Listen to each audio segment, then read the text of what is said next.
follow a privacy discussion is a fear discussion. And it's either fear of the unknown, fear of the other, or fear of, quite frankly, what institutions or governments do with this information, especially in communities that are not traditionally, that don't traditionally occupy those spaces of leadership. So I do want to get back to that. Leticia, I'd like to turn to you because one thing that strikes me about our community is that while we are often seen as having a community with a diverse set of needs, I see us as a communities with diverse set of things to offer, a diverse set of contributions that we make to the society.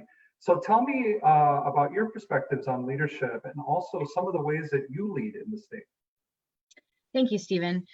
I agree. I think that all backgrounds offer opportunities to provide information in a diverse way, and that sometimes communities of color are overlooked as opportune leaders. And we understand our populations, and we work to support our populations internally in our own communities and sometimes in a broader space. And I think that sometimes we are brought to the table. Senator Winfield, prior to us going live, made a very poignant comment that it's very critical to bring in communities to the conversation during the planning process and not after decisions have been made, because that way you get a diverse perspective of what your possible solutions to the problems might be and how those might impact groups that you might not be familiar with already. Our populations, in my opinion, offer transparent and clear information on not just their needs, but on potential solutions.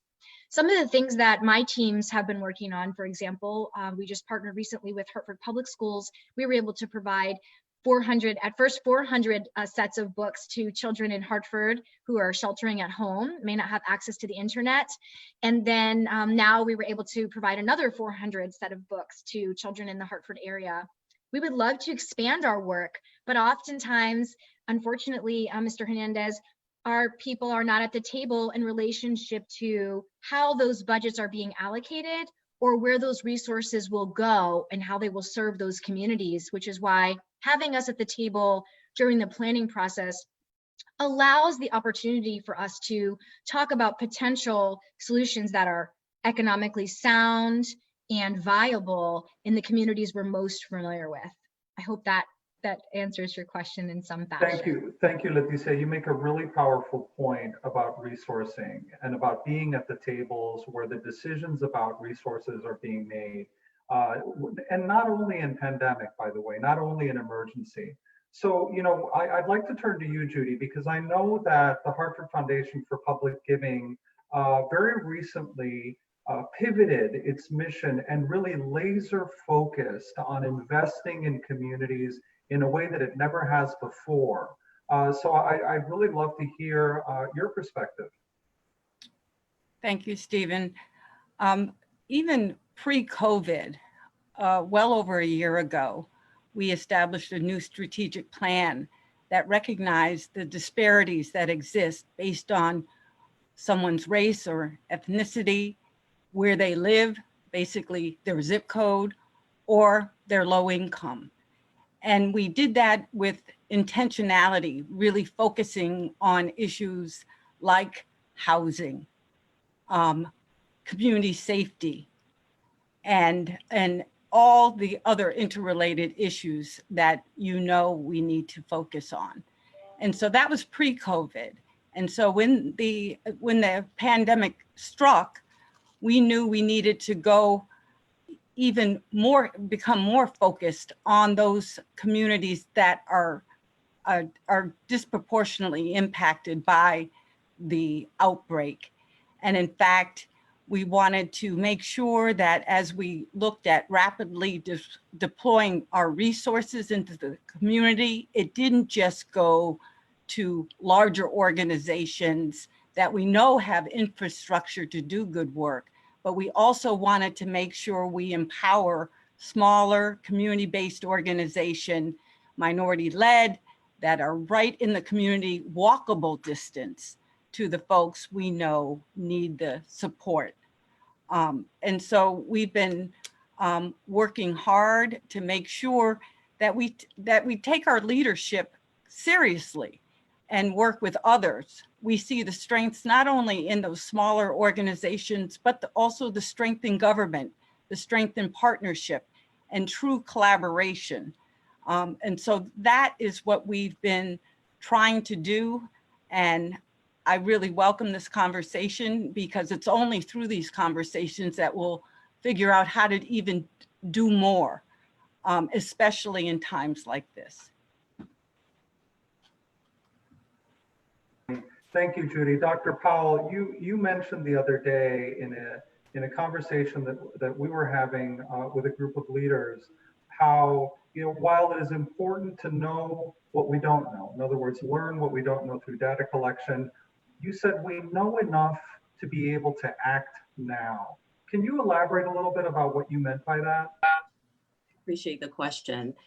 And I think it reflects some of what my colleagues have been discussing thus far, which is that we have known for a long time that there are certain communities that are more disadvantaged relative to others, that socioeconomic opportunity, that healthcare resources, that access to jobs and housing are not equitably distributed across our society. And so we've had deeply entrenched disparities for a very long time. So what COVID-19 has done is laid bare those disparities and presented an opportunity, if you will, for us to do something different that could help us stave off the possibility of exacerbation of disparities. So for example, we know that a lot of chronic disease morbidity and mortality, the burden of that is shouldered by racial and ethnic minority communities. We know, for example, that we have a system of mass incarceration that, despite our efforts to decarcerate, still houses a significant proportion of brown and Black bodies. And those individuals have the capacity to compete and to help us compete in the global marketplace. They have talents that are untapped and that we're hemorrhaging through systems. So this is not new. The disparities aren't new. And those of us who've been laboring in the vineyard, so to speak, have been saying for a long time that, that there are ways and strategies from a policy point of view that we could implement that would help to flatten the curve, right? Health equity flattens the curve. And so I think that rather we need data disaggregated and we need to understand where those disparities lie, but sometimes we get stuck in analysis paralysis. And we think that we have to have more data before we act. There's also this myth of complexity around resolving disparities and advancing health equity, which makes it seem impossible to achieve. When in fact, as I've said to other folks, we are mapping the human genome. We've sent men and women to space. We have created a digital infrastructure that allows us to connect the global world instantly. We can solve these health equity issues. The difference and where leadership steps in is in whether or not we're willing to leverage our privilege and our power to ignite the change, the systems change we need to create sustained equity for everyone. Senator Winfield, leveraging privilege and power. I'd love to hear your perspective. Yeah, I think the comments that Dr. Wisdom just made are particularly important. As I was listening to both Dr. Powell and Judy, I was thinking about the fact that there is, with COVID and with other things, a calculating that happens, right? When COVID is not over, but when we get past the stage we're in, there will be a calculating about how many people are dying, whether we can go back to what is normal. But that calculating takes into account lives that aren't in the conversation. And part of the reason why it's important to have leadership, not at the subcommittee, but at the group that is making the decision, is because the lives that are on the line are not the lives of the people who sit in executive offices of government or business. They're the lives of the people who are doing the work. They're the lives of people like my wife, who's a CNA. They're the lives of the people who we may connect to, but are not.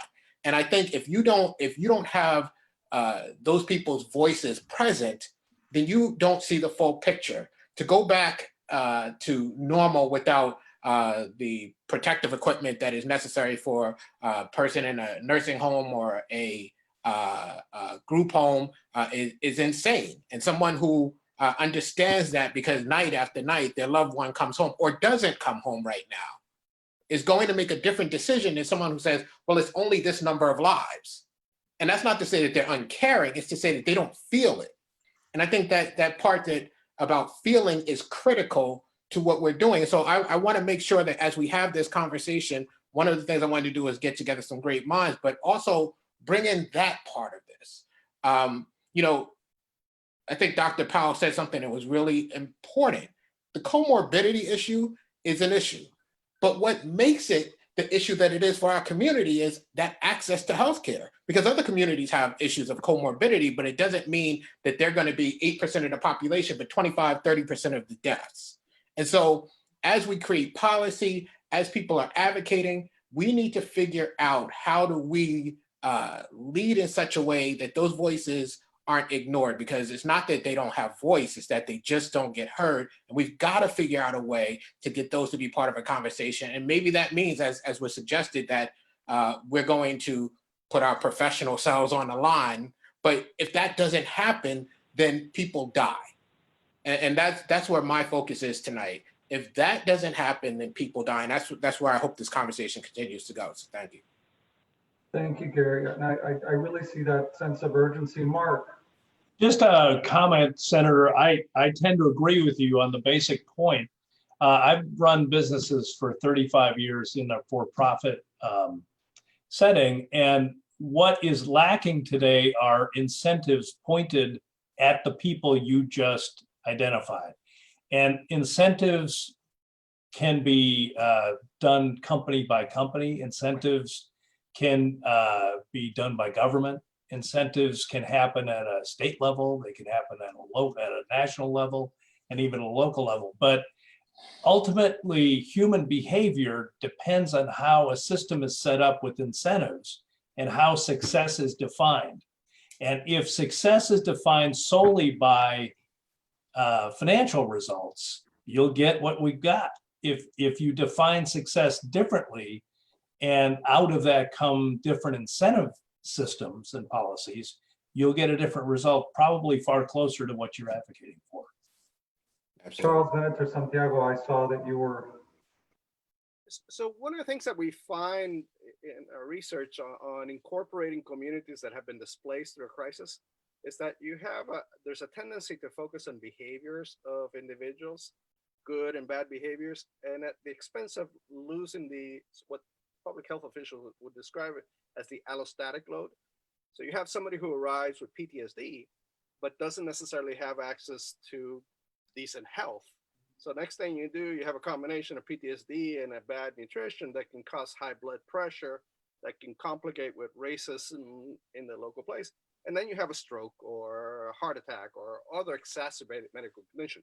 And the point is that this is an opportunity to also move beyond behavioral approaches too, and focus on how structural inequalities exacerbate the conditions of people and the effect that it's going to have on people. So it's not necessarily that people are misbehaving and getting infected, it's that they're living in conditions that expose them to terrible inequalities that can then put a huge load in our healthcare system or public healthcare. So it's going to be expensive. So I think this is an opportunity to go beyond and pay attention to the structural inequalities and how those inequalities are causing high degrees of infection in communities of color. Structural inequalities leading to infection. I see you, Leticia, and then we'll go to Judy. Yeah, structural inequalities, I just want to reflect on that for one moment, because I think that's what we're kind of alluding to here overall. And there are some very basic needs that are required for human survival. And they're so simple that people overlook them quite frequently. Safe air, safe water, safe food, safe shelter, affordable energy and data so that they can, have lights, heat, run their fridge, cook food, and keep things safe. And be warm in the winter and cool in the summer, especially now with it heating up so much in the summertime. And they need access to education, equitable education, and resources to support that, workforce development, decent jobs, and transportation. So those are our basic needs. And so often our conversation is not focused on basic needs, and it's always instead focused on economics at both the political level and at the local leadership level. Oftentimes we forget that there are basic human needs. So I just want to bring that up because we're asking people to shelter in place, and a basic necessity for that is housing. And there are people who don't have some. And then there are people who have housing in Connecticut specifically that have indoor air pollutants and air quality issues like mold, asbestos, vermiculite, high CO, gas leaks, knob and tube, and things that are dangerous for asthmatics and people that already have health disparities.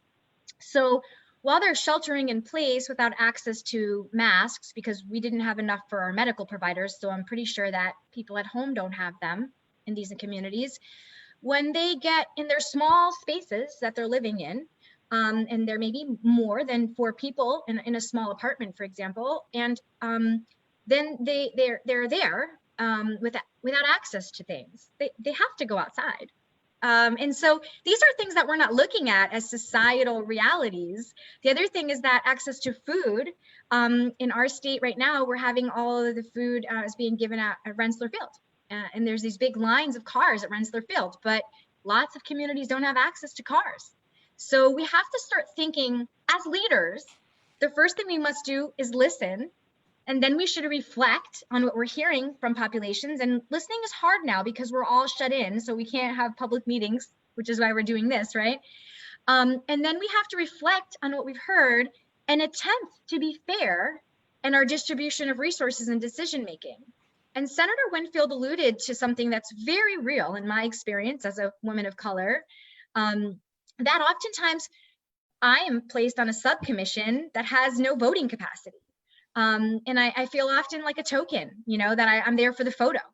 And so I think that there's a lot of people similar to me that are very smart in our state from communities of color that are resources, and we could provide real options for solutions that are more cost effective and would serve our people in ways that would be more well received even. And so really the conversation is, how do we make space at that leadership level where there's decision-making opportunities and opportunities to disperse resources so that those voices who are historically underheard and underserved because they're underheard can come and rise now during this process of planning for post-COVID, so we can address some of these real adversities that have been long-standing, like, and I'll give a specific example. Crumbling foundations is one of my favorites. When we had issues in the crumbling foundations in the Tolland County and all of the mansions out there, we immediately found a resolution for that. We created a fund and helped those people address their crumbling foundations. Whilst this study in 2015 at Yale pointed out that over 50% of low-income housing has more than one indoor air barrier that is dangerous to human health.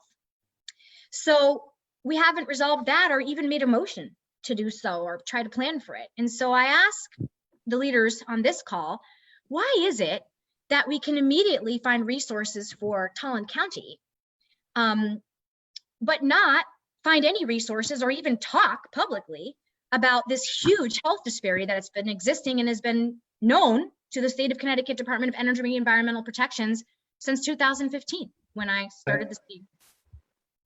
Thank you, Leticia. And you mentioned the why is it and the question of making space and taking space. Judy, I knew that you had your hand up. I'd love to hear your reflections. Yeah, there's a few examples of where we have really allowed folks who are most effective to bring those voices to decision-making tables. I think of the reentry housing task force that the commission pulled together not too long ago. I mean, honestly, the most compelling voices and that we have are those who with this lived experience, whether it's returning citizens or the parents that you have, Stephen, on the 2Gen task force. And whenever they speak, they keep it real. And I think those voices we don't have to convince, we don't have to, data is important, but it's not about that. It's about people and their lives and what they experience on a daily basis. And I remember well that those voices, we can't develop solutions without them. I think the reentry population often says nothing for us without us. And so that is what we need to really focus on. And I know at the foundation, we have community engagement efforts, and take those sincerely, because that is how we can lead best. Senator Winfield, I saw you were going to speak, and then we'll go over to Tony Moran. Yes, thank you. I was thinking when we were talking a little bit earlier about structural inequality, that while many people are thinking, as I said earlier, that this revelation is going to be helpful, what it in fact probably will do is further concretize those structural inequalities. So you have responses to COVID-19 or any other crisis, but here COVID-19, where the solutions further cause those gaps that already exist to continue to exist, right? So you had the PPP, the monies that went out that was supposed to help everybody, but if the communities we're talking about didn't get access, you further float the other communities and you let our communities drown. And if you had people in place who were part of the conversation, they could have easily told you, because I could have told you, that this is not going to work and that certain things had to be in place before you did that. And that's part of what we're getting to. You could just go down the list. We should be wearing masks, and we know the problems that people have with that. I am a well-known person, and I've discovered since I've been wearing masks that people know me even with a mask on, but I still was reticent to put on the mask because I don't walk around without the history of Black folks and myself as I put that mask on. And to be honest with you, as well known as I am, I still did not want to put that mask on. You talk about, I think it was Leticia who talked about you had to go to Rensselaer Field or some of these far-flung places. But even if you didn't have to go that far, a lot of people live in communities where they're already food deserts. And so they're just things that are already built into the system that if you had different voices, you would have a different response. And one of the things that solidifies this for me is how annoyed people get with certain voices that are important. You have people who are protesting around the prisons right now. The response this state has had to the prisons is atrocious. It is morally incorrect, and it's just incorrect when you think about the things the CDC has said. And what I've heard from people is that they're annoyed with those people. Those people are trying to protect their loved ones. Whatever those people have done, they're trying to protect their loved ones. And it's an important voice to wake up people who could look at those people as something other than a human being and say, you don't get to do that with my loved one. Those voices are critical to these conversations. Without those voices, it is about money. It is about a reckoning with who gets to live, who gets to die, without understanding who those populations actually are. And I am so frustrated with the way that our response has happened and the inability for the people who will come back to these communities in a year, 2 years, and ask them for a vote or to be leaders in the community. And you looked at those people and you have allowed them to drown. That's what you've allowed them to do. So it doesn't matter what your intention is. I tell my kids all this time, I don't care about what your intentions are if your actions don't match up. And the actions of our government are not matching up with what they say their intentions are. Charles, I'm going to come back to you in a second and ask you a question about your role in previous emergencies and how it is that those experiences have borne out and whether you see similarities. But our Commissioner, Tony Moran, I saw that you had your hand up. I just want to give a shout out to Tony Moran. Your leadership historically on the Permanent Commission on the Status of Women and your honest and authentic care about intersectionality is something that has really been a mentorship to me. So welcome, Tony. Thank you. I just have a couple of points. One of them is such a big thing that we are not funding these issues. And we come so that we are relying on private donations to fund the most fundamental rights of health and housing and all sorts of things. It really should be governmental, and we have got to find a way to move this pervasive reliance on what people are calling individualism and liberty, which is in fact greed and self-centeredness. And we've got to make some real changes, because the only source of money to provide these very necessary assistance are in those very deep pockets of the billionaires and the millionaires. You know, those people have got to step forward, and that we cannot do it by just asking for their goodwill, because they have no right to determine what our social policy is. They have no right to be the people who make the determinations on social policy. The second thing is, I spent a number of years working with a community in New Britain, and one of the things, and I wrote a handbook on organizing, and one of the things I realized is we have this idea of leadership as if as a historian, you call it the great man theory, that some person will rise up and save everybody. But Mark mentioned it. The fact of the matter is that no leader exists without massive followership. It's an organization, a collaboration.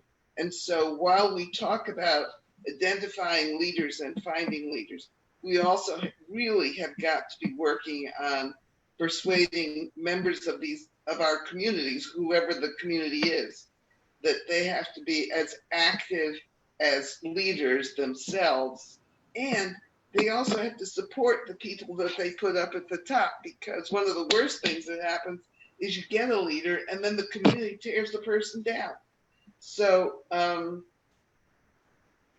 it seems to me that this is a gigantic issue, and I can't figure out how to approach it simply, because it's money, it's power, it's philosophy, it's empowerment, and it's all parts of it. Thank you, Tony. I want to keep this organic, and I know that I want to move to Charles, but I know Dr. Wisdom Powell, you had a direct response. Did, and I just want to thank Tony for those. Those were such exceptional remarks, and it was leading me right to the points that I was going to make about ideological constraints on our leadership in this moment. So, you know, it always occurs to me that when we're having an equity conversation, that we sort of reduce ourselves to a zero-sum proposition, you know, whereby we assume that if we focus on the vulnerable, that others won't be served. And then we devise policies that are meant to be implemented among communities who have the most resources, such as sheltering in place policies, without considering that some people's homes are not safe places to shelter, right? As was pointed out by Letitia. So I think that we have to think about how do we break through those ideological constraints. And that takes a lot more effort than just sort of moving, you know, paper around. It really requires us to deeply interrogate our values as a society. What makes a good society? Is healthcare or access to health-related resources a fundamental right? I would say yes. And we have to push leaders and ourselves to hold that up in rooms, even when it's not the popular understanding. Right? We have to be brave and courageous enough to confront these ideological barriers. Another ideological barrier is othering, this idea that the others out there are encroaching on resources that could be used for us, right? The scarcity mindset. And that deeply informs the policy decisions we make, who we bring to the table, and how we listen to them. It is not up to people who have the least resources to solve this problem. It is really up to those of us who have privilege, power, and access to resources to ensure that people get opportunities or access to opportunity structures that they should have in the first place. So I'm with you, Senator Winfield. I'm like outraged by this lack of consideration for the basic humanity of others in our communities. How can we say that we are indeed a democracy that's built on a foundation, a declaration that says we have rights, you know, inalienable rights, you know, the right to life, liberty, and the pursuit of happiness, and only give that to a certain portion of our population and expect them to thrive? It's unconscionable. Thank you, Dr. Powell. You know, I'm going to come back to Mark Contreras in a bit on the issue of the role of telling the story and storytelling. For our Facebook viewers, I want to remind you that you are watching The Stage is Set, the imperative of leadership now. And I'm joined by a star-studded cast. Charles, if you would, we'd love to hear from you. You know, has this happened before, and what's different? So let me give a little bit of a historical comment. Part of what we're seeing, before I answer that question, part of what we're seeing right now is an effect of what Ronald Reagan called new federalism. The idea is that you displace responsibility from the federal government, the national government, all the way down to the local, without any regards on whether the local governments had the resources to address these issues. And what I'm seeing based on our responses to lots of crises pre-COVID is that localities just don't have those resources, but they're expected to respond quickly and adequately.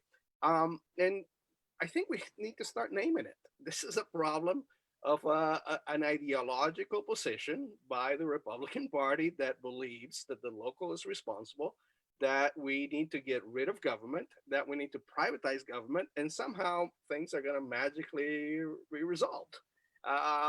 So I think first we have to name those problems and contextualize the ideology. This is an opportunity, I think, to also figure out what sources of money are going to be available, given that the federal government is leaving the states to hang dry, and states don't necessarily have the resources to address the ongoing crisis and what's going to come afterwards. And I think we need to just figure out how we're going to tap into what resources to begin to, or to continue to address the crisis. Now, I want to make a comment to respond to your earlier questions. One of the things that we've looked at when we've seen sort of the displacement of people in places after, in the case of Hurricane Maria and other catastrophes, is that a lot of people are going to go to one place to look for help. And what we found is that community centers, family resource centers that have a one-stop shopping place, and I hate to use like the capitalist language, but it's the one I have right now, where a person can go and say, and go to one place and say, and meet someone who can provide mental health resources, housing resources, social security, food bag, transportation, etc. And that place is open on a semi-permanent or for the duration of the period. That's the most successful model that we've seen, because people can go, they know that that's the place where they can go and they can get multiple resources. Now, I don't know how we do that right now, given the public health concerns, but we can find ways to empower local community resource centers, and I believe the Hartford Foundation has been doing some of this, with the support of the state government. If we can get federal government involved, great, but it's not clear that that's going to happen. And we need to sort of provide resources so that those local community leaders can reach out to agencies and start problem solving. The most successful model that we saw recently was in Holyoke, Massachusetts, in Lace de Familias, a family resource center, where the director, who worked 27 hours a day, was able to pick up the phone and resolve any kind of problem that came in through the door of a resource center for 7 months. I don't expect that to be, that's not a realistic model, but that's what works, where you have a place where people can go and seek resources and find people who can make those phone calls, not necessarily to the director of the agency, but to a mid-level person who can resolve that problem. And we need to figure that out, how we're going to do that, because people need those resources now, but once we open up the state, a lot of people are going to go to places looking for help, and they need to be able to look for different types of help as quickly as possible, or at least that's what we found that works in crisis situations, especially when the federal government is sort of disconnected, or when the state doesn't necessarily have the resources to do these or to meet these needs. So, you know, and not simply because we are a nonpartisan commission, but also because I want to push back a little bit on one of the points that you made. You know, if you look back on history, it's very clear that the structural, institutional inequalities and inequities that we see, what some call institutional racism, is really a bipartisan concern. I haven't seen the needle move in as many administrations as I can remember, one way or the other, when it comes to the real concerns of people of color, by us, for us. So for me, it's less of a partisan issue, more of a real understanding and an authentic connection to the people that you serve, including people of color and the poor. But Mark, so to that point, tell us about storytelling. I'm going to come back to Alphonse, but I'd love to hear from you on the importance of the community telling its own story and having its voice heard.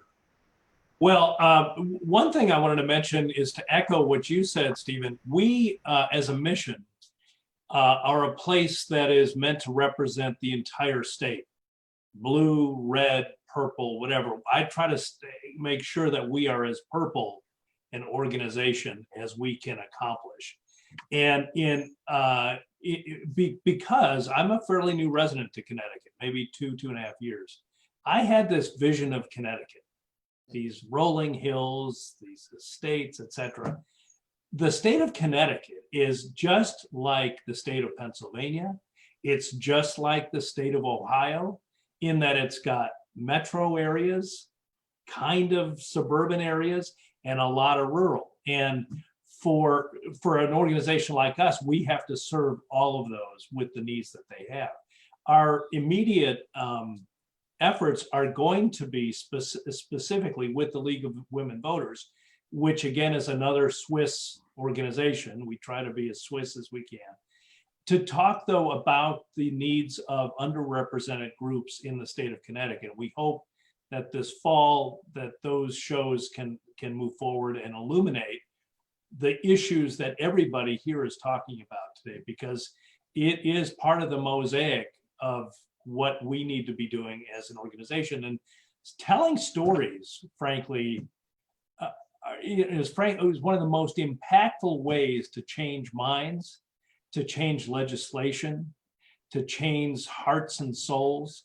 And we have really incredibly talented journalists who can tell very, very moving stories. And we're going to train our sights on the issues we're talking about in the hopes that we can help advance the health overall, and particularly the needs that we're talking about today in the process, Stephen. Great. Alphonse, I see that you had a response, and I'd like to preface by saying that Alphonse has also been one of our steadfast leaders in both the previous commissions of the African American Affairs Commission and of course the commissions that have since followed. So welcome. Well, thank you very much. And I've been involved before I got into the commissions and all. I've been listening to a lot of things that have been said. And there's a couple of experiences that I've had that have really worked very well. And one was a matter of building homes. And we had individuals who didn't own a home and who had a job. And we brought them together for 4 months in terms of different kinds of training, financial training, food training, health training, in terms of what to do, what's it like to have a mortgage, what are the kinds of things you need to do. And then after that 3 or 4 months, they applied to be a prospect for a home. And if they got that prospect, they still had to go through training for another 3 or 4 months to see that they were following what they had learned. And as I recall, the program wasn't that big, but we helped about 20 people buy homes. Significant, doesn't sound like a lot. But the key thing were the conversations that we had. We didn't have the whole town involved. We fundamentally went through a church or a fundamental organization and asked who was interested. And those people who said they were interested, those are the ones we started having the conversations, started having the training with. One example. Another example, I used to sell health insurance quite a while.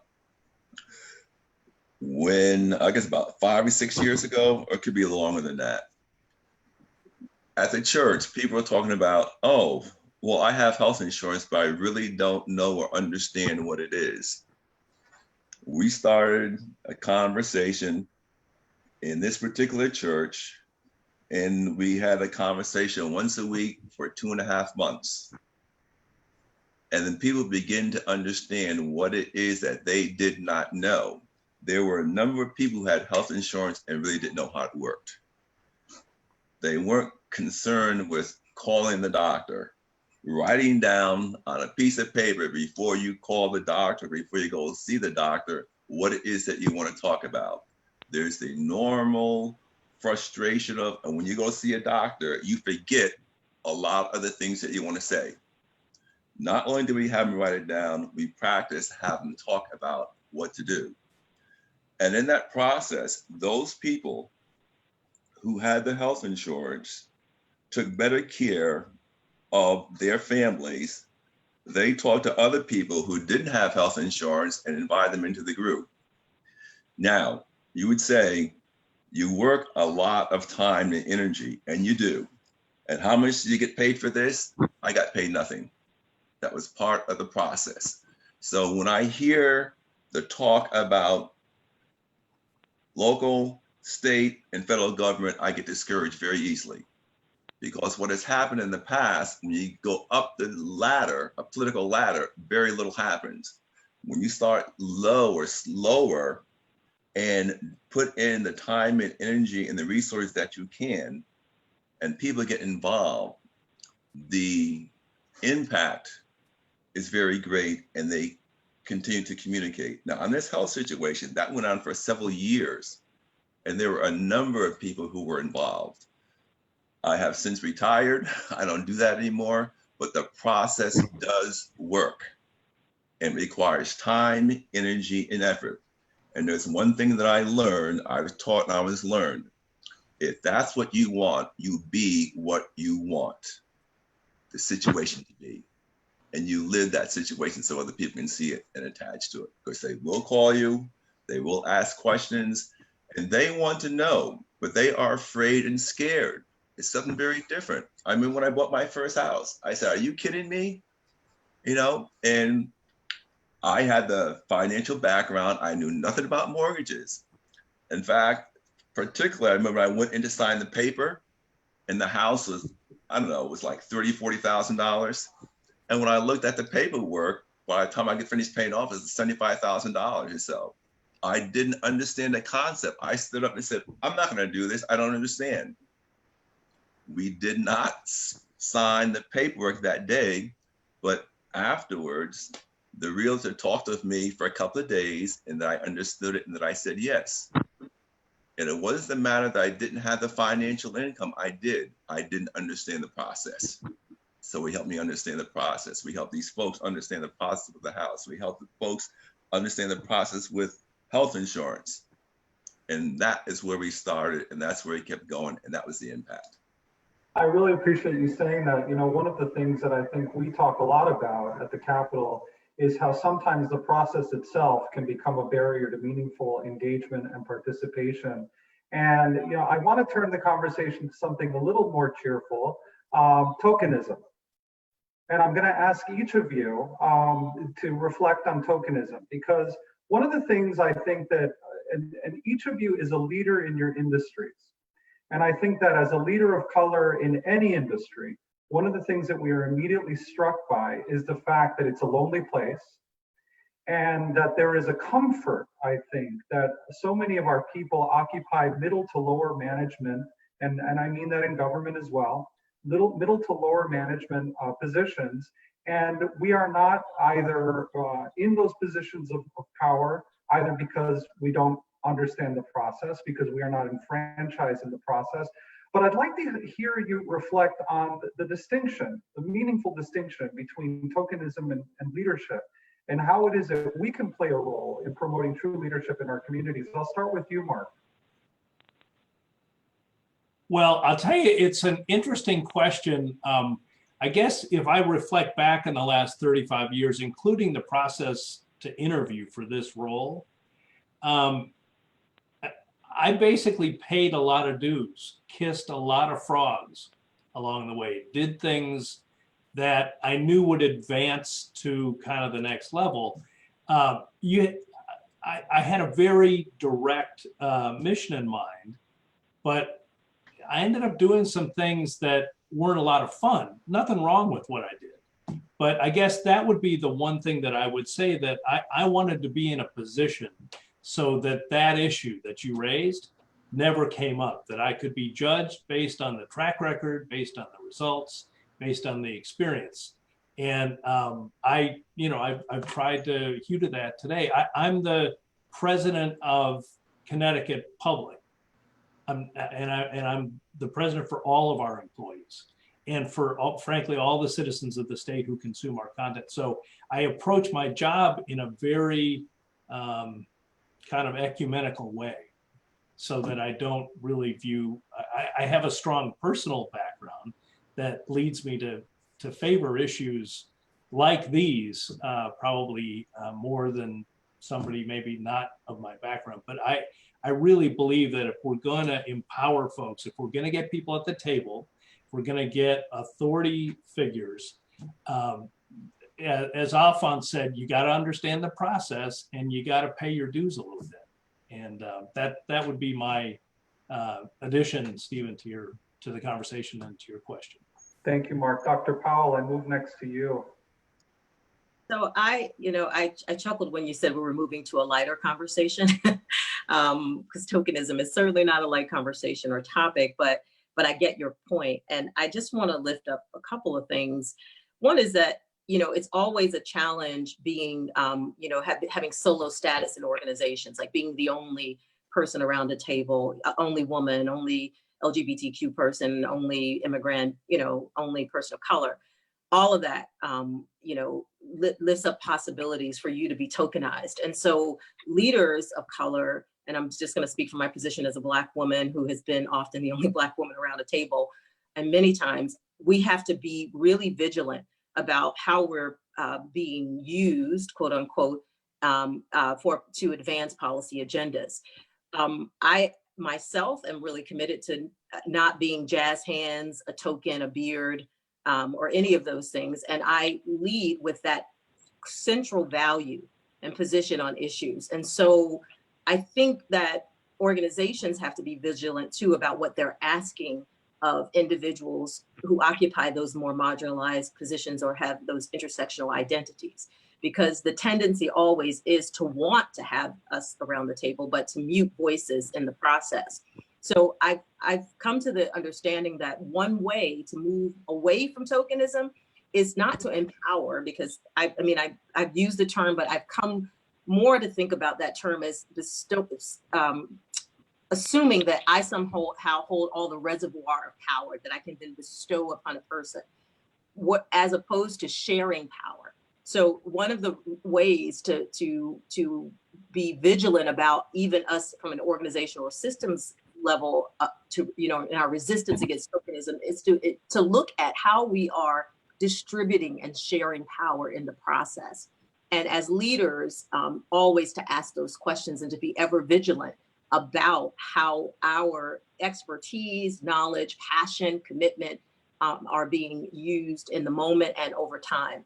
And, I think it's important to have, representation, like visible representation. But what moves me more is having representation around the table that reflects a core set of values that are essential to us moving issues forward. Thank you. I'm going to move to Senator Gary Winfield next, but first, Dr. Charles Venetre Santiago, I now turn to you. So I'm fortunate enough that I can avoid a lot of these issues because I have a tenured position and I've people the rest of my life, better than a judge. I don't have clerks to write my opinions, but I have to deal with this problem on a regular basis with students and members in the community because they don't want to deal with government. They see any effort to deal with government, or at least a lot of students in my generation now, as a form of tokenism. And I try to explain that's where the resources are to help people. They're not the only source of resources, but you have to demand from your government to be more responsive. So for me, the question is really about negotiating, give and take. Politics in my world is about you give some and you lose some. And that's part of the political process. And you compromise here and you compromise there, but you keep pushing and you keep pushing as much as you can and try to get as much as you can to support. So for me, tokenism is about that, figuring out that constant negotiation for the greater good of folks. I'm fortunate enough where I don't have, I can rebel or reject all the tokens because I have a tenured position. But in order to get things done, I have to compromise a lot in politics. And I think that's just the nature of politics. And we have to be willing to accept that. The question is how much you compromise. That's where, but I think that for me is the importance about tokenism. How can you be in a position where you can influence to help members of the community or the broader spectrum? Because this is a social, right now we're dealing with a social problem that has particular impacts, but it's still a social problem that's global in scope. That's right. We'll come to you in a bit, Alphonse. Senator Winfield. Oh, let me unmute you, Senator Winfield. There you go. Thank you. I'm sorry. I've been doing enough of these. I should know better. Quite all right. I get the point about compromise, and there does need to be some compromise, but I think the way you ended it off was exactly the point. How much compromise? Because in the political system, the compromises we have done have been way too many from my perspective and have allowed us to be at this point today where we are and to get what we have gotten. Dr. Powell was talking about the sharing of power. In the political system, it'd be nice if we get some power first so we could share it. You go to the Capitol, it's in our state, you have a lot of Black and brown people. None of them lead that building. None of them have ever led that building. And there's a reason for that. I think that we have to also begin to understand that power isn't just this thing that sits out there. Power sometimes is part of the goal. And we forget that it's not evil to want power, because I want the power to do something the same way other people want power to do something, except they go and get the power and they do things. And then we knock on the door that they get to open instead of being the ones to open the door. And we say, please, can you give me something that I should have had anyway? And so I think it is important that we begin to train up younger people with an understanding that, no, good person, it is not bad to have power. And it's actually the goal. Part of the reason I now sit as the judiciary chair and the first non-attorney judiciary chair ever in the state of Connecticut is because that was the goal from day one. While people were telling me it can't be done by anybody, white or Black, the goal was to be there so that when we have these conversations, it seemed ridiculous to me about what could and could not be done in the system. It wasn't those people telling me what could and couldn't be done. It was me saying, this is what we're going to do. And it's why we've changed some parts of it. We haven't changed everything, but it's why we've changed some parts that if you didn't have a person like that sitting there today, you would be still being told it cannot be done. And I think that's part of what we have to be wrestling with and have different conversations and empower young people in different ways. So 25 years from now, when my child is potentially sitting in the General Assembly, it's not, well, someday we're going to get a Black or a brown person to be the majority leader, which I was told when I first got there 12 years ago, and we still don't have one. Thank you, Senator. I saw Judy McBride. Power and leadership are not a zero-sum game. Yes. So I want to say I've worked at 2 federal agencies, at HUD and at the Justice Department. And so, and I was never a bureaucrat when I was there. I don't subscribe to that. And I did through truth telling. I think, as leaders, we look for the truth and try to bring others along to that. Through it, often data, that's when data helps to start with those facts that can lead a reasonable person to what the right thing is to do. And we've been successful with that approach at the foundation. We've put out $4.7 million in grants in just a month, 150 applications. And we didn't waver from the race, place, and income lens that we had a year ago. We were forthright in what we believed in, and others saw the truth in that and have come, whether it's corporations or generous donors. And so I believe it's only, I go back to Tony's point about the enormity of these issues. Private philanthropy can't do it alone, government can't do it alone, and citizens, as much as strong as grassroots citizens are, their voices alone can't do it either. And so we need all of that, and faith in each other that we will come to the right thing if we work hard enough at it. Thank you, Judy. Alphonse, welcome, sir. There we are. Yes, the one thing I didn't mention when I started here, I spent 25 years in corporate America and human resources. And one of the greatest rounds of training I had was organizational development. I became a specialist in organizational development. I also had a lot of training in conflict resolution and communications. And the biggest thing I learned about communication was listening to other people. There's always something there to be said. And with that, what I developed over a period of time was self-confidence and self-trust. As Senator Winfield mentioned, do you look to see what's out there and go for that? Or do you set your goals and objectives and you move? It's like playing football. The object is to score a touchdown, not just run up and down the field. But in that process of learning, I learned something very important, not to be run by my feelings and emotions. I have a lot of feelings and emotions, and every last one of my feelings and emotions is valid. The distinction I learned is that 85 to 90% of the time, those feelings and emotions are not the truth. So the whole notion was to accept things as they are, the facts, and deal with it from an intellectual standpoint. And when I do that, there is a lot more serenity as opposed to chaos that goes on. And when people see that and you talk about that and you share that, they go for it. You know, what I love about what I'm seeing at this table, Mark Contreras had to leave, but he sent his thanks and regards. But what I'm seeing at this table of leaders is not only the diversity of the style in which each of you leads, but also the diversity of experience that you bring to the table. And what is remarkable, and for our Facebook viewers and for those who will watch this on CTN, what is remarkable is that we should always demand that our tables sound, look, and feel as diverse as we are as a people. I know, Tony Moran, you had your hand up. Well, first of all, I know I'm older than everybody here except maybe Alphonse. So I have a lot more experience. I have been the only woman at the table many times. And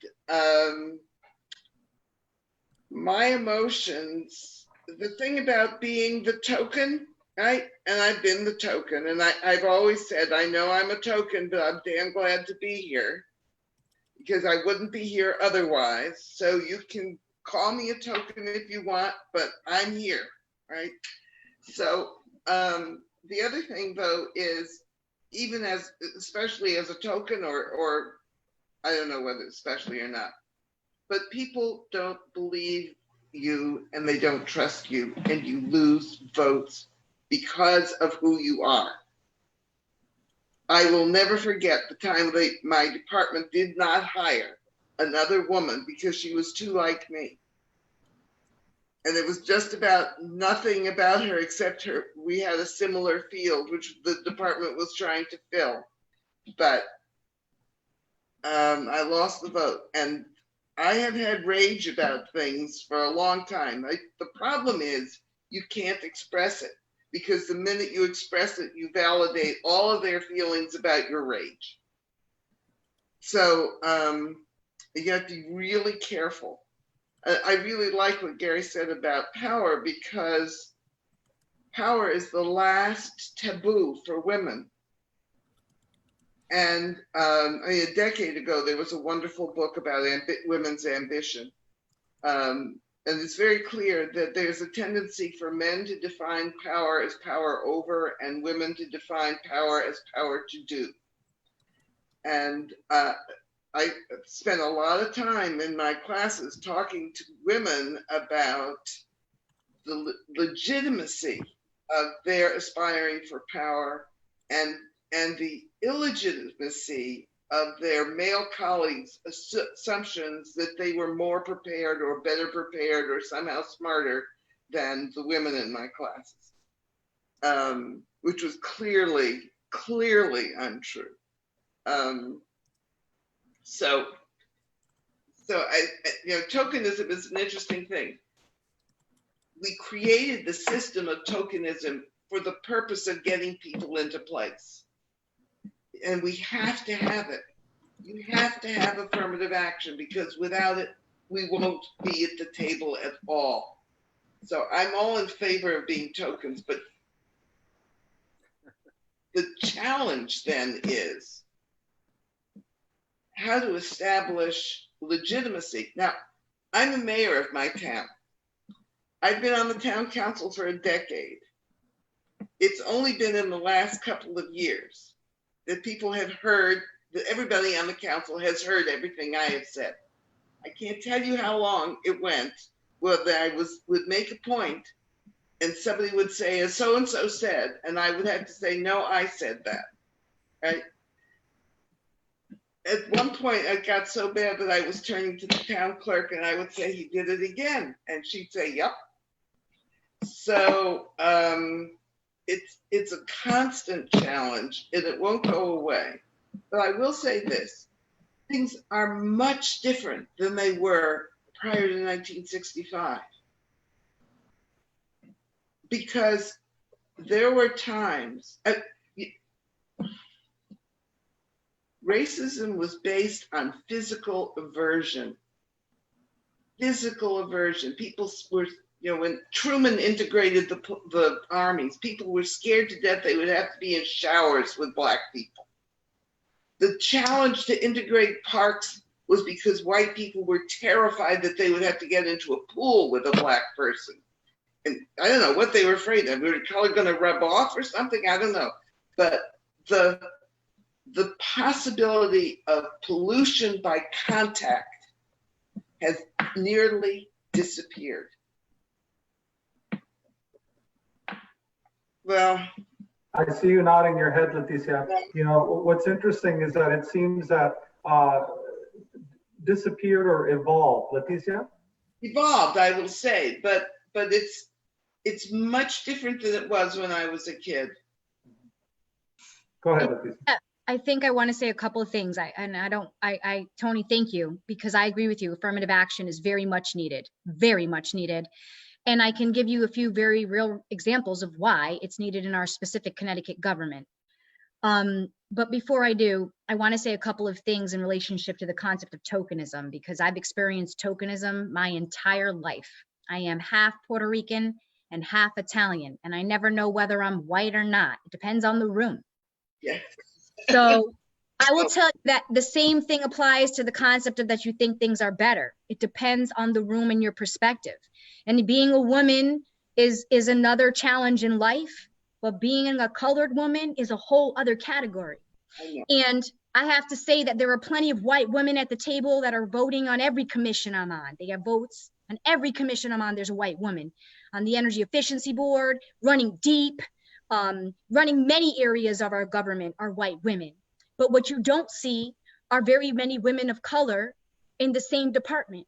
I could name every person of color at the Department of Energy off the top of my head, and every commissioner that's a person of color, because we all know each other by first name, because there's so few of us that we're so familiar with one another. And whether we've met in person or not, we still can name each other because we know to contact one another when there's a problem. Because just like power is handed off from one individual to another like a baton in every level of our government. So when you look at governmental positions, you will note that it's like a game of musical chairs. In fact, when a new governor comes into office, the person from this department rotates that department and that department to this department. And sometimes they're even married couples. So when you talk about tokenism, I want to give you some examples of current tokenism right now. I am a building scientist and a climate expert. I was never appointed to the Governor's Council on Climate Change, but I was asked to go to every hood in our state by Governor Malloy as a token, along with the white man that was given that position. I went to every single meeting. I did the presentations. I'm on the Equity and Opportunity Commission, GC3, but I'm not actually a commissioner or anybody of value. I just go do the presentations for free. And I've been doing free work in the state of Connecticut since I was 20 years old. I've won the National Department of Education Award, the National Department of Energy Award, and all types of awards, international as well. I'm a published author, but what I'm not is a college graduate. And every time I'm in a room and they appoint someone next to me that I brought to the room, a person of color who has a degree, because I bring people along with me to the table whenever I get an opportunity as a token, I bring someone into the room with me who's more smarter than I am and has a better language, handle of language or more degrees than me, so that when I stand up as a person of color and point out something that is clearly evident and I have the data to support it, I need someone to second my emotion.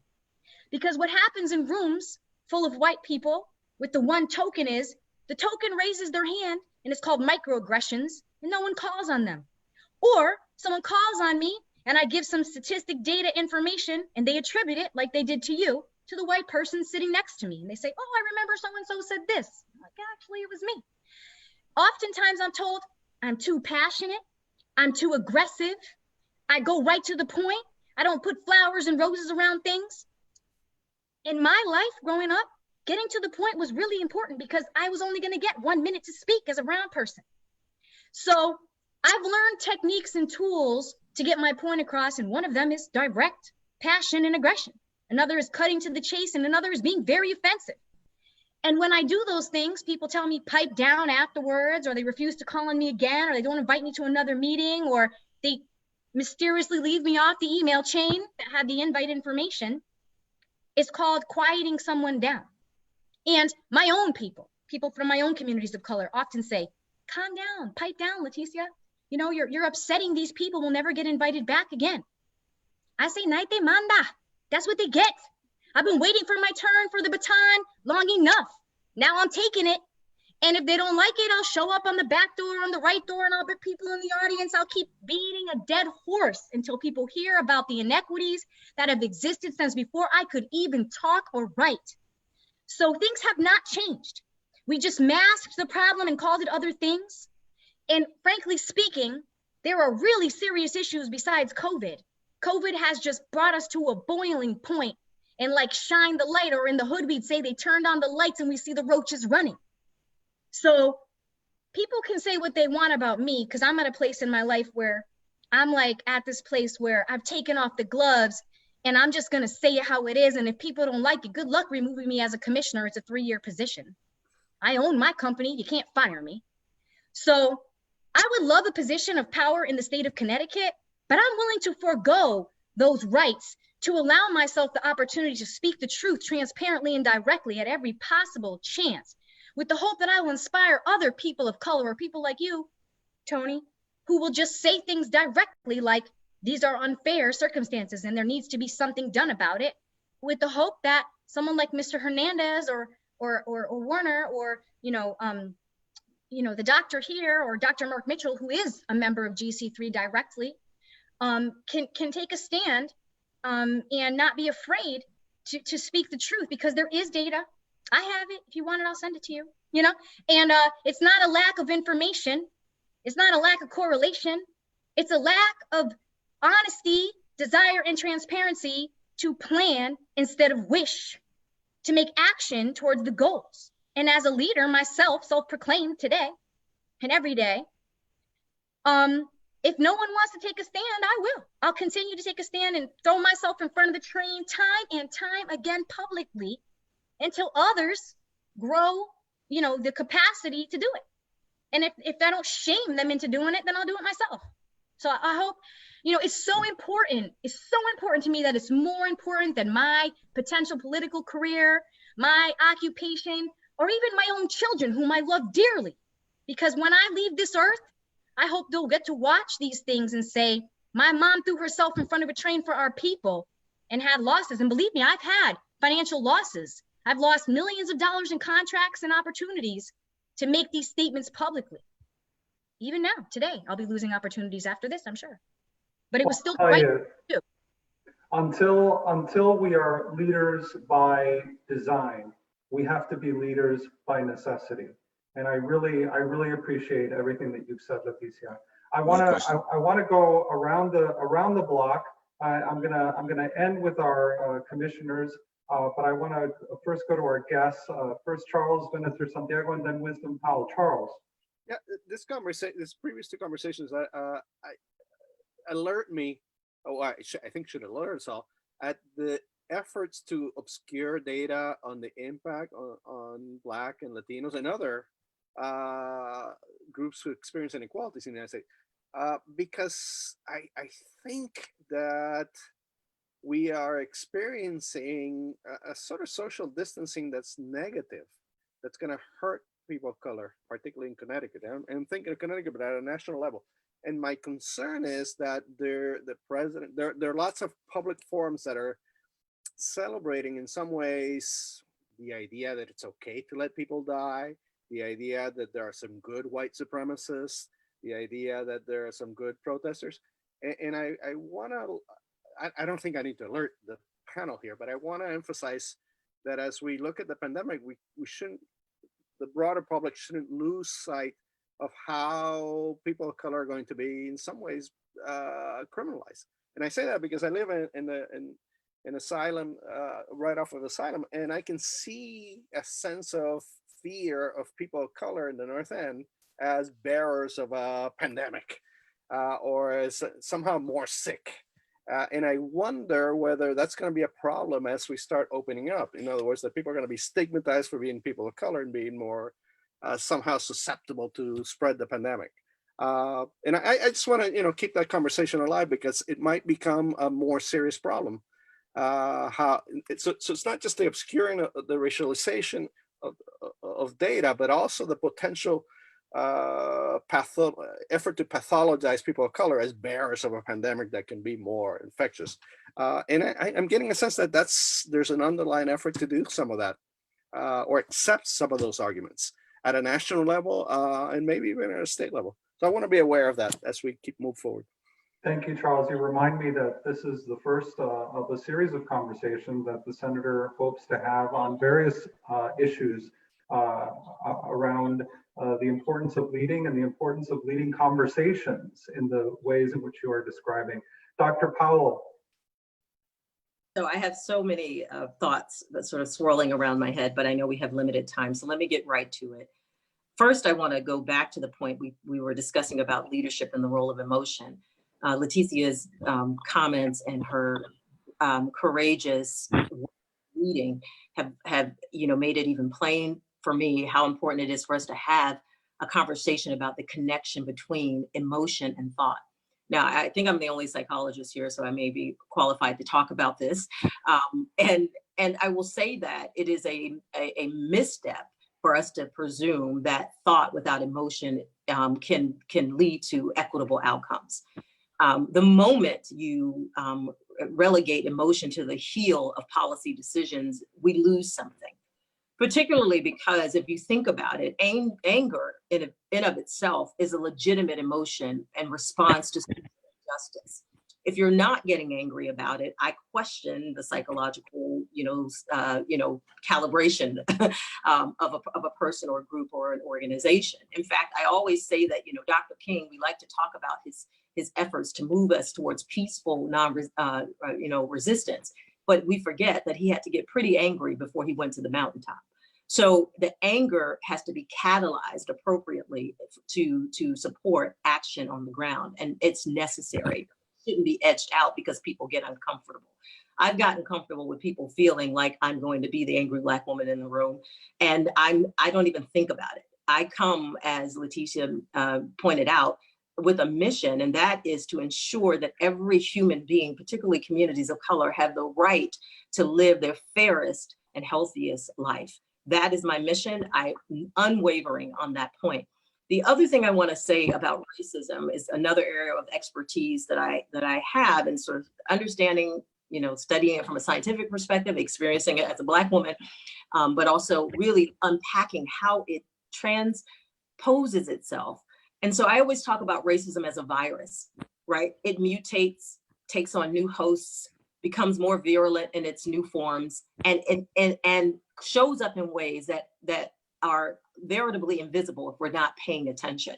So this idea, and while I respect the progress, my family were activists. And so I understand the effort that was put in, to the civil rights movement. And so yes, we have made progress, but the physical aversion to Black and brown folk has not disappeared.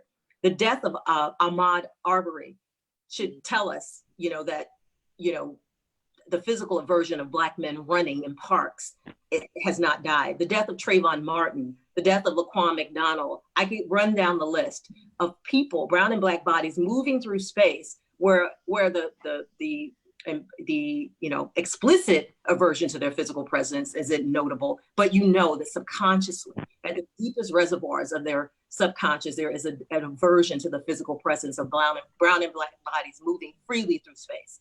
So if we're going to address these issues, the elephants in the room, like the one I'm describing and that others have lifted up, have to be addressed. We can't assume that because we've made civil rights progress that the work is done. There's much more that we have, and I know that's what not what my esteemed panelists colleagues were saying, but I just want to make it plain. We have a lot of work to do, and we will be, I think our demise as a society, as a democracy, will come right at the moment when we refuse not only to acknowledge it, but we assume that all of our work is done here. That is the moment we are the most vulnerable to the divisive forces of racism and structural inequalities. And the only way we're going to flatten the curve is to seek equity, justice, and fairness in every policy, in all policies that we put forward, both during the pandemic and after. Thank you, Dr. Alphonse. Thank you. There I am. I would just like to leave one quote. It's anonymous. I learned it about 25 years ago. It is not within our power to place the divine teachings directly into someone's heart. All we can do is place them on the surface of the heart so that when the heart breaks, they drop in. Thank you. Thank you, sir. Senator Winfield. Yeah, where I come from, after somebody does what Leticia just did, you pretty much just go, amen. Amen. But, back to the conversation about where we've come to, it's better is not good enough, because it's better persists throughout our lives. And we don't get to live the life where we get to live as fully human as some white person got to live in 1923. That's important. My children will be being told it's better if we keep accepting it's better. And I understand the point being made, but we also have to push back on that. The fact that we're not talking about a 3/5 compromise, and we're talking about some new form, the 4/5 compromise or something, doesn't make it good. And it drives me crazy. I sat in the legislature about 4 years ago talking about this very subject and was told, well, why do you people get angry about this all the time? The construct of that was wrong. And I said, white people tell me all the time that what I see with my own eyes isn't true. And you know what happened after that? People lost their minds because I used the word white and talked about what white people do. Well, that's what happens in our lives. And also a person voted for Donald Trump and wrote an op-ed saying that caused them to vote for Donald Trump. That tells you where our country is. That tells you something about the way that people perceive what is happening in our country. Right now in our state, we're seeing, if you take out the unknown category, we're seeing in the deaths reported, somewhere about 25 to 27% of the deaths are Black folks. Somewhere about 30 to 34% of the deaths are people who are Hispanics, not the non-Hispanic whites, but in the category that they have as Hispanic. Those numbers don't match up with their percentage of the population. Those numbers aren't even close to what their percentage are. So when we had the conversation about anger, if you're not angry about that, if you're not quite frankly pissed off about that, there's something wrong with you fundamentally. It is important that those emotions walk with us everywhere we go. It is important that the conversation have people with the perspective to talk about what's going on. It's important that I understand, because my wife walks in the house every day with the possibility of bringing COVID into my house, my 4 children, and to me. And more importantly, she's the one out there. It is important that I understand that when the government is saying it's okay, that it's not okay. And it is important that they hear that. And that is the point of doing this. Because if they don't want to hear us there, we'll put it out there for them to hear. So they can never say that no one said anything. So they can never say we didn't know. Because they've known the whole time, and it's part of our responsibility to do an uncovering, an unmasking. And I thank you all for being here tonight with us to do that work, because that's really what this was about. Thank you. Thank you, Senator Winfield. As we come upon the close of our program and the top of the hour, I just want to thank each of you for your candor, for your strength, for your leadership, for your experience, but most importantly for what you do. I think that there is a sense of urgency that is not lost, I think, on anyone, certainly in this panel, and I don't think anyone viewing. And that sense of urgency is because you are leading not only on behalf of yourselves and the things that you believe in, but on the very future of our society and the very future of our families. And for that, I thank you. And I thank you for this public service of having this conversation tonight. Dr. Benedicto Santiago, Dr. Powell, Tony Moran, Alphonse Wright, Leticia Pelota Mejias, Mark Contreras, and Senator Gary Winfield. Thank you for being with us tonight, and have a good night. Thank you. Thank you. Thank you.